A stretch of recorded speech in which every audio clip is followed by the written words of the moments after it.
Dan itu pernah ada satu sesi ditanya, kalian kapan terakhir mimpi basah? Oh iya. Gitu kan. Oh, mimpi basah. Kayaknya udah lama banget gak mimpi basah. Berarti kau masturbasi ya? Oh, ketahuan, men.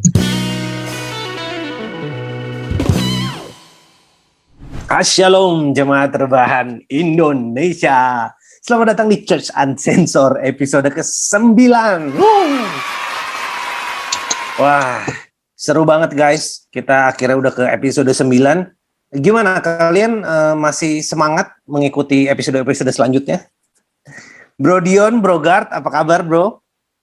Aman, bro. Luar biasa ya. Dan tentu saja kita masih ditemani oleh brother kita yang sangat youth dan muda, yang sangat kekinian, Bro Joel. Yeay. Halo. Thanks bro for coming. Oke, gue ngingetin sekali lagi buat teman-teman yang mau nanya, boleh langsung ke email kita churchuncensoredgbc@gmail.com. Gitu ya. Gimana Jo? Lanjut Jo. Aman Gimana? ya? Aman. Aman ya? Oke. Kalau gitu kita lanjut ke topik berikutnya aja ya.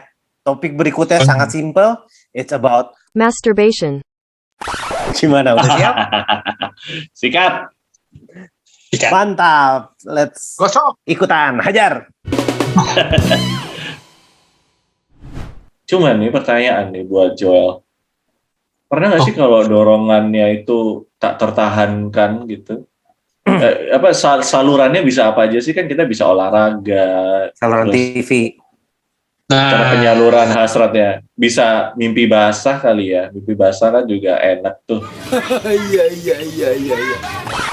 Tapi kan mimpi basah emang bisa dijadwalin ya? Nggak bisa. Nah, kalau mimpi basah kan secara nggak sadar kan. Secara nggak sadar. Cuma ya kalau apa? Biasanya sih cowok-cowok sih kalau misalkan hasratnya udah tak tertahan, dan biasanya yang ini ngomongin aman doang ya, oke, paling aman ya mereka pasti larinya ke onani. Pastinya masturbasi gitu lah ya, masturbasi secara laki-laki ya. Onani, oke. Jadi mungkin bisa didefinisikan, Bro Cat, onani itu apa, masturbasi itu apa sih, Bro Cat? Dijelasin secara kalimat. Jadi barangkali ada audiens yang nggak paham masturbasi paham apa, gitu ya. Onani apa. Jadi masturbasi atau onani itu sebenarnya kita harus tanya ke Brother Gard nih, karena Brother Gard. Panik gak? Panik lah, masa enggak?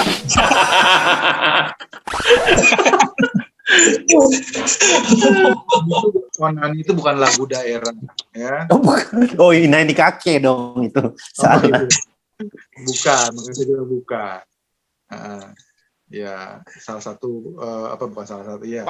Proses mengeluarkan manual ya. Aduh. Benar-benar. Ada yang nanya onani itu apa lah? Udah bisa buka YouTube.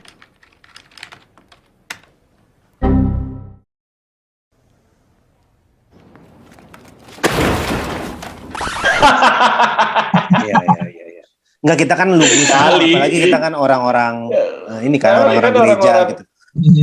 Orang-orang Kristen kan mungkin nggak tahu tuh. Nggak tahu. Atau anak selama ini pura-pura nggak dengar. Kok anak umur ini loh, anak waktu itu yang dari anak umur apa kayak umur 2, umur 3, right? Udah bisa kayak akses pakai VPN gitu-gitu. Gila sih. Jago VPN sih apa Jo? VPN apa sih Jo? Gue nggak ngerti Jo. Masa nggak ngerti? Oh iya, kalian generasi ini ya. Ya apa, VPN itu adalah sebuah apa ya? Kayak itu bilang mungkin aplikasi atau kayak pokoknya buat sebuah program yang bisa nge-akses ke situs-situs yang udah dilarang, bahkan udah dilarang kayak maksudnya udah ditutup websitenya tapi masih bisa masuk. Yes. Jadi intinya again kita tadi ngomongin tentang hasrat. Kalau hasrat itu udah ada, udah keluar menyeruak, dia akan mencari-cari cara apapun cara itu gitu ya. Salah satunya let's say pakai VPN untuk mengakses yang sebenarnya kita tahu itu dilarang gitu loh, bahkan secara negara gitu ya. Tapi manfaatnya tuh apa? Nah, manfaatnya tuh apa sih? Ada nggak sih manfaatnya sebenarnya? Manfaat masturbasi. Iya, masturbasi. Buat lu apa, Jo? Iya. Ini ngomongin opini atau apa nih? Ngomongin secara sains gitu. Enggak, buat Joel pribadi aja. Waktu Joel melakukan masturbasi, Joel merasakan apa? Ya, kalau aku sih, menurut aku sih mungkin ya positifnya sih ya ada, tapi memang negatifnya itu sih kalau menurut aku di tontonannya sih. Tapi kalau cuma tapi nggak mungkin juga sih kalau masturbasi doang nggak ada apa-apanya sih. Iya juga ya. Cuma ya setahu aku sih kalau secara sains katanya positifnya karena ya itu ya memang itu indikasi kalau cowok itu katanya sehat. Itu kan secara kayak sains. Ada siklus yang perlu dibuang gitu lah ya. Iya, tapi itu secara mungkin seperti itu ya. Secara paksa. Kalau buat Bro Dion gimana?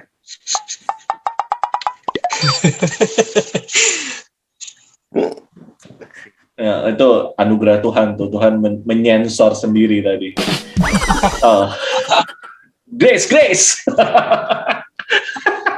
Ya, tapi ya kalau kita ini mumpung laki-laki semua nih ya, tapi memang pada saat kita dulu remaja itu gila susah banget ya nahan. Mau lu bahasa roh sejam sih, itu yang menyebabkan umat manusia masih berdiri, bro, karena hasrat itu untuk berkembang biak begitu kuat. Manusia selalu berlipat ganda. Makanya nggak pernah punah.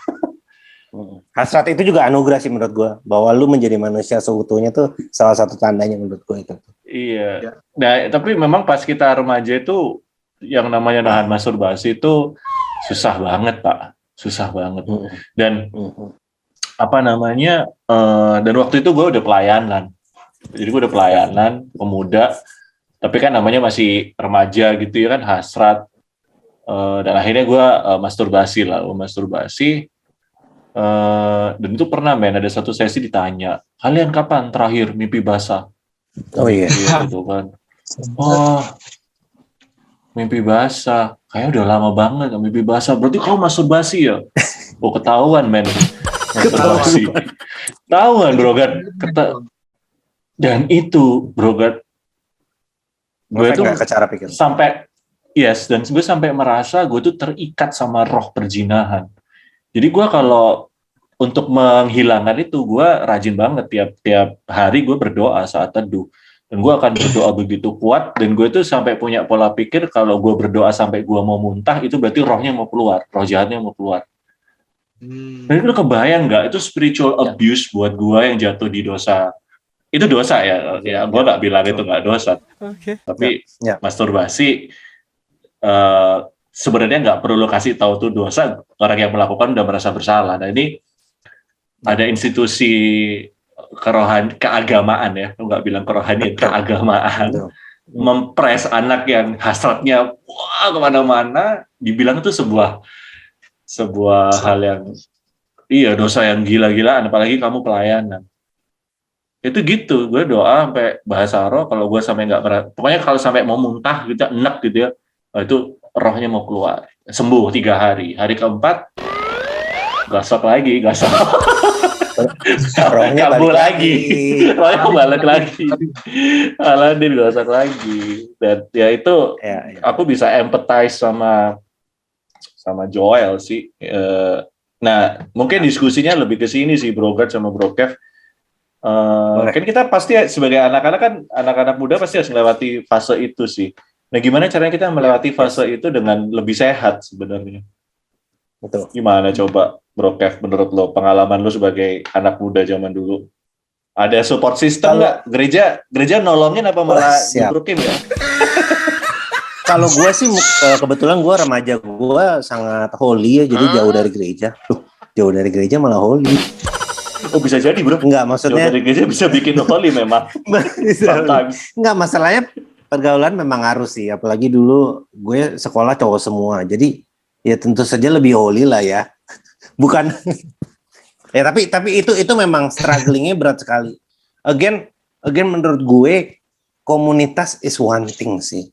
Gini loh. Jadi tapi komunitas gini loh. Apaan bang? Kalau dulu gue ngerasa sih komunitas gue ya komunitas, nggak ada komunitas keagamaan juga, nggak kayak Brodion. Jadi gue sih nggak dijudge dari segi agama ya, karena gue juga kurang beragama gitu ya. Tapi peer pressure gue di saat itu adalah sudah melumrahkan hal itu. Walaupun lo tahu nih ya, sebenarnya indikasi it's a sin atau enggak gini loh. After lo lakuin itu lo ngerasa something nggak enak nggak sih? Yeah. Kayak kenapa gue gini ya? Itu aja sih. Karena ya of course tentu apa yang lo tonton, apa yang lo bayangkan gitu ya. So again, somehow lu milih temen yang tepat sih, dan aktivitas yang tepat juga sih. Jadi emang kalau menurut gua, kalau dari pengalaman gua, it's about, makanya gua tadi bilang gua demen banget Bro Joel tuh bisa mengefektifkan hormonalnya atau kekuatan powernya di masa-masa muda gitu untuk hal-hal yang lebih positif, let's say buat nge-gym. Karena memang hal itu tuh membuat fokus kita tuh nggak ke arah-arah yang nggak seharusnya. Karena biasanya kalau yang dulu gue alamin, gue akan cenderung melakukan itu kalau gue pikiran gue lagi kosong atau gue lagi nggak ada aktivitas, kayak gue lagi terlalu santai gitu. Jadi lu memikirkan hal-hal yang kayaknya apa ya sekarang ya, bejo istilahnya, jorok, tau kan?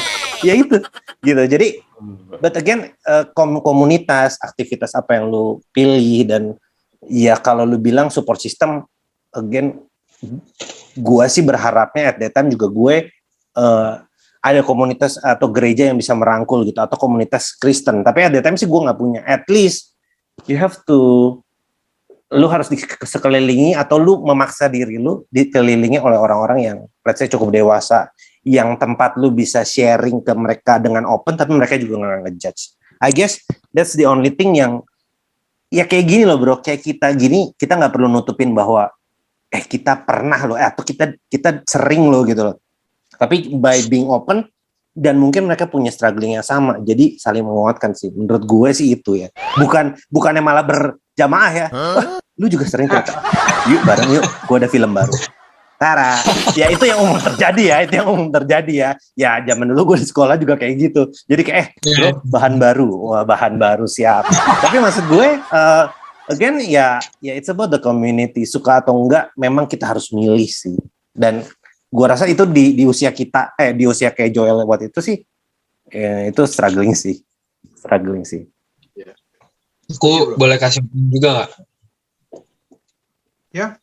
Kalau menurut aku nih, kan kita misalkan kayak keluarin ke hal positif gitu ya, kayak misalkan nge-gym atau belajar, I don't know, pokoknya kayak hobi-hobi masak gitu, mungkin bisa. Tapi kan tetap lah ya, jujur aja itu justru bukan pas kita lagi melakukan hal tersebut. Biasanya pasti pas malam-malam ya kan, pas udah nggak ada siapa-siapa gitu.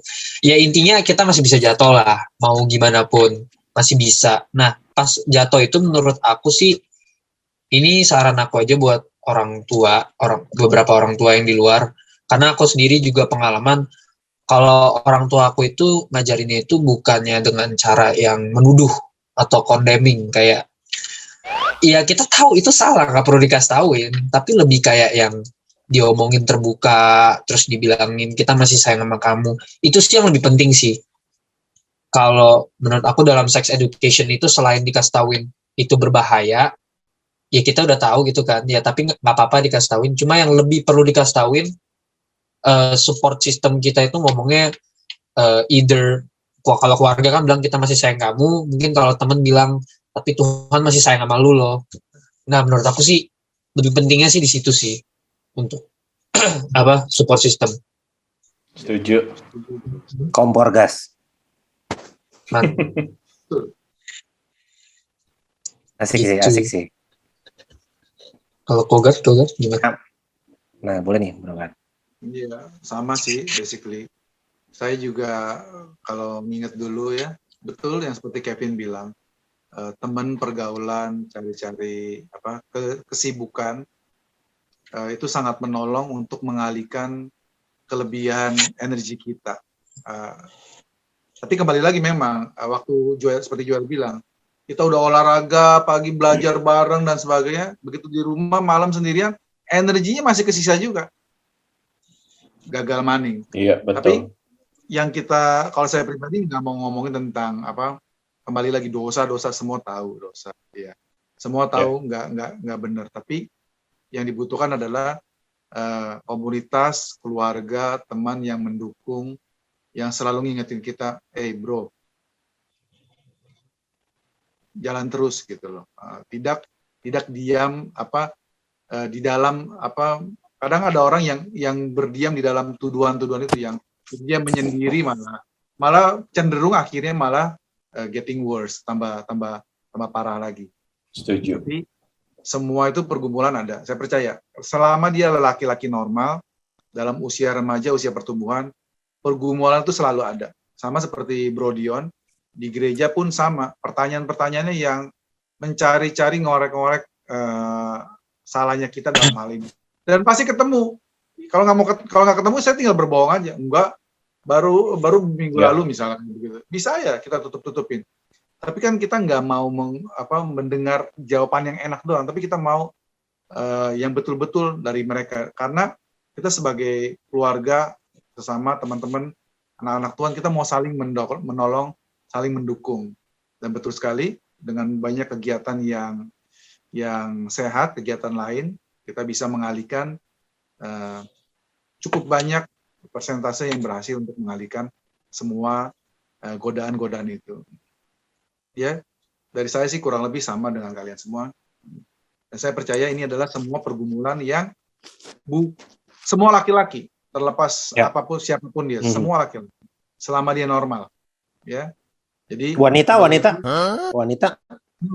ada wanita sih. Oke. Setahu saya perempuan juga mengalami challenge tantangan yang challenge sama. Yang mirip. Iya, cuman karena mereka lebih malu, lebih itu kesannya mereka lebih holy. Tapi kalau ketemu yang benar-benar yang jujur, yang belak-belakan, saya punya beberapa perempuan yang begitu, yang dia bilang malah kadang-kadang dia orang lebih gila daripada laki-laki. Ya. Gue juga pernah dengar sih. Iya. Siapa dulu nih? Bro Kev apa gue nih? Gue juga pernah dengar dari Bro Dion sih. Ayo Bro Dion, silakan. Enggak. Gue mau menekankan yang tadi Bro Gard bilang, semakin bertambah buruk. Itu kejadian sama gue. Jadi kan gue harus menekan semua hasrat itu for the wrong reason kan. Yeah. Atas tuduhan dan lain. Itu makin gak bisa lepas bro. Makin parah, bener tuh. Jadi baiknya komunitas tuh harus ada, dan emang bener, dan kita bisa terbuka. Once kita udah bisa terbuka, itu gue nggak bilang langsung hilang ya. Kalau hilang kan gue nggak akan bisa berkembang biak ya, tapi lebih terkontrol lah, lebih terkontrol, lebih mudah untuk melewati masa-masa keresahan karena ada dorongan hasrat seksual yang pada saat itu belum ada channelnya kan untuk disalurkan segala macem. Nah, gue setuju banget sih, itu tuh semakin lo tekan karena alasan yang salah, lo makin gila sih, makin susah keluarnya, makin gampang banget tergodanya gitu. Jadi emang komunitas tuh nomor satu, dan komunitasnya jangan salah. Nah kalau Joel sendiri punya komunitas gitu nggak sih Jo?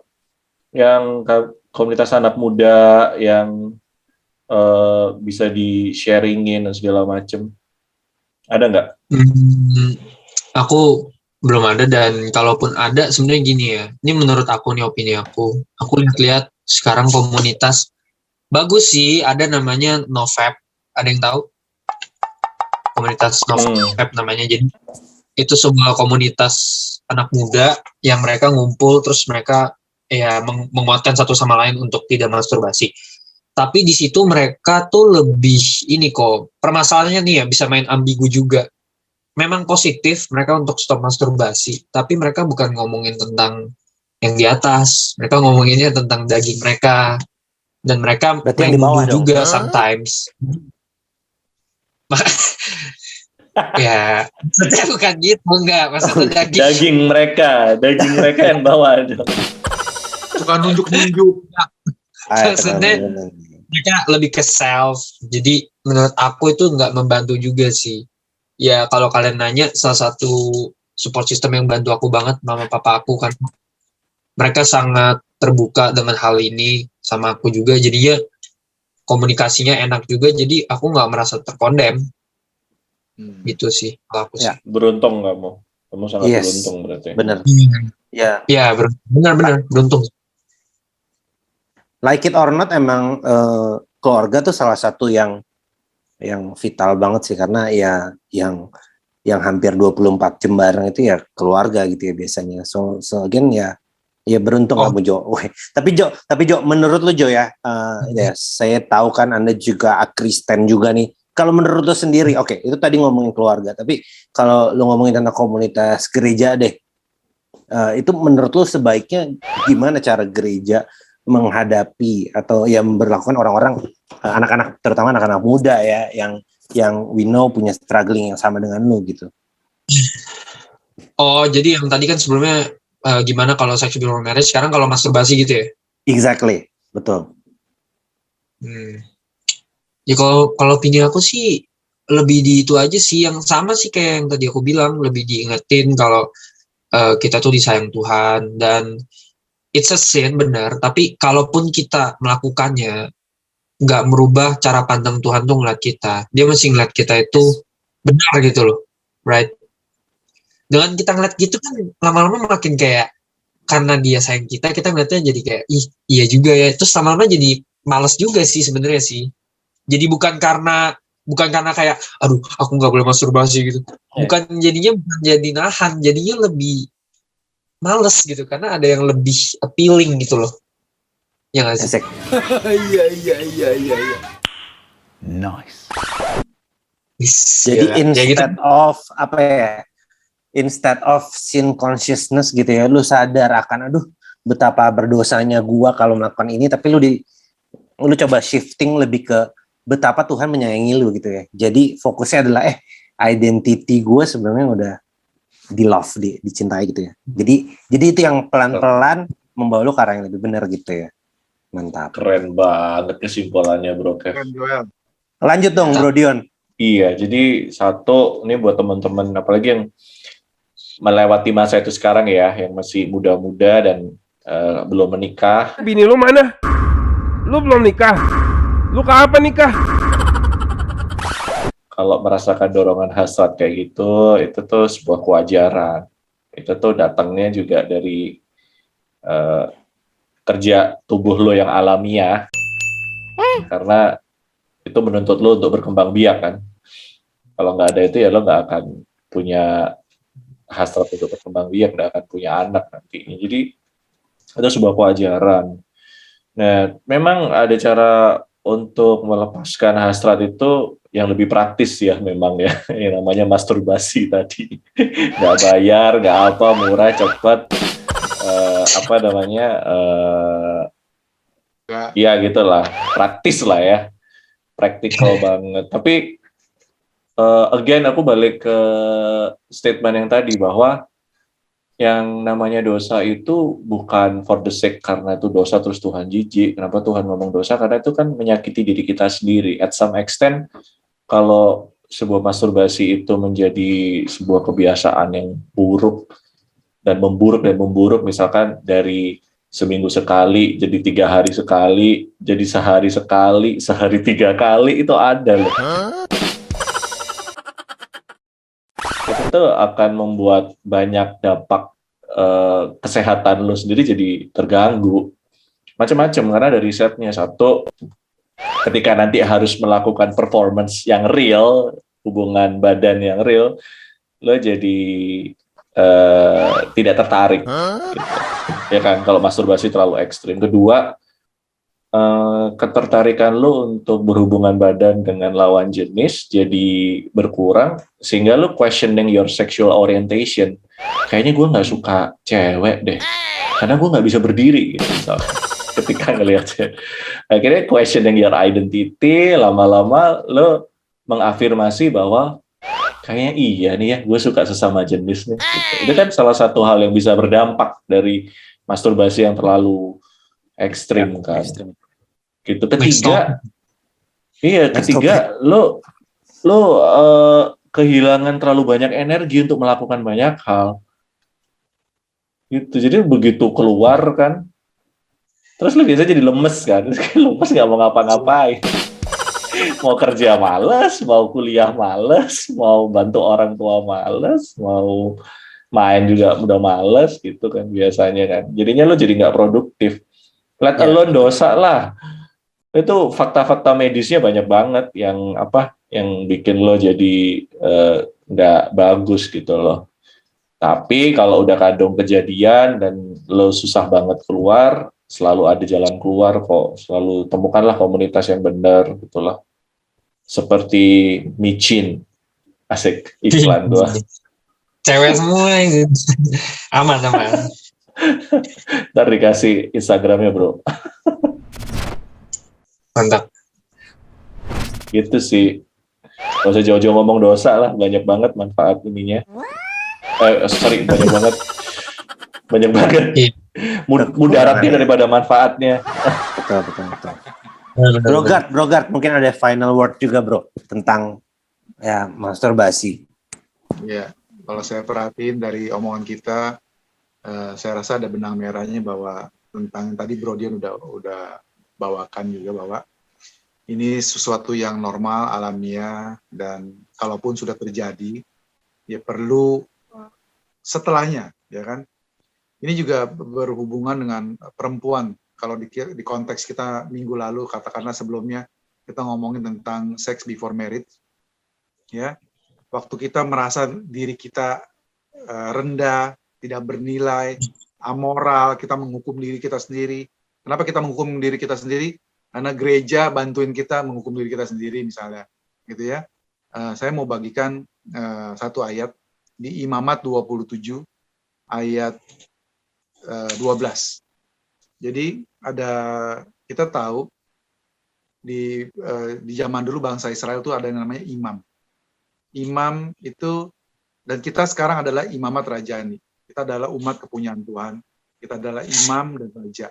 Imam itu sebagai apa? Imam itu adalah jembatan antara manusia yang berdosa dengan Tuhan yang kudus. Jadi waktu manusia orang datang kepada imam untuk mempersembahkan korban, kan ditentukan di perjanjian lama bahwa korban itu harus sempurna, tidak ada cacat, betul ya? Tapi di sini unik di Imamat 27 ayat 12. Dan imam harus menetapkan nilainya menurut baik atau buruknya. Dan seperti penilaian imam, demikian jadinya. Jadi di sini uniknya, walaupun binatang yang mau dipersembahkan itu ada cacatnya, tapi kalau imam itu perkatakan pas, lolos, maka itu lolos. Maka itu menjadi oke. Walaupun sebenarnya tidak oke. Yang mau saya sampaikan adalah gini. Kita adalah imamnya Tuhan. Mungkin dunia ngecap kita, kamu sudah jatuh, kamu sudah tidak suci lagi, kamu sudah menjadi manusia berdosa, kamu tidak layak, kamu nggak pantas masuk ke gereja misalnya.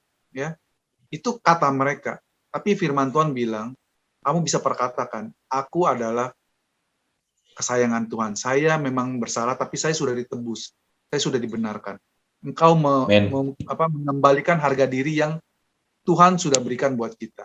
Dan seperti Bro Dion bilang, kenapa Tuhan care tentang dosa-dosa ini? Karena dia itu mikirin kita. Dia itu tidak pengen kita itu susah, sedih, dan terkondem seumur hidup. Dia ingin kita dibebaskan. Dia ingin kita hidup dalam kelimpahan kasihnya dia. Gitu. Jadi kalau ada di antara kita pendengar yang merasa bersalah melakukan ini dan itu, kembali kepada Tuhan, cari komunitas yang baik, ya. Terus diingatkan siapa identitas kita, ya. Semua manusia yang bilang-bilang saya tidak melakukan ini dan sebagainya, dia cuma belum ketahuan aja, saya percaya. Mantap. Thank you banget nih, Bro Gard, Bro Dion, dan our Gen Z, Bro Joel, thank you banget sharingnya Nih. seru banget, dan topik hari ini kita benar-benar belajar banget banyak hal, dan kita percaya it's about your identity. It's okay, kita semua nggak ada yang sempurna, dan kita tahu struggle-nya sebagai manusia, terutama buat kamu yang udah pernah jatuh di masturbasi. It's okay, Tuhan tetap sayang kalian. Let's not focus on the sin, but focus on His glorious life yang udah ditumpahkan kepada kamu. Itu yang paling penting. Tuhan Yesus sayang kamu. So, gimana menurut kalian guys, semua yang nonton pada hari ini, apakah kalian diberkati? Dan mungkin kalian punya pandangan lain, kalian boleh komen di bawah ini. Dan juga, again, kalau mau ngirim email, sekali lagi gue ingetin, bisa kirimin ke churchuncensoredgbc@gmail.com. So, segitu aja episode kali ini, sangat seru. Sampai jumpa di episode mendatang. Tuhan Yesus memberkati. Bye-bye. Bye-bye.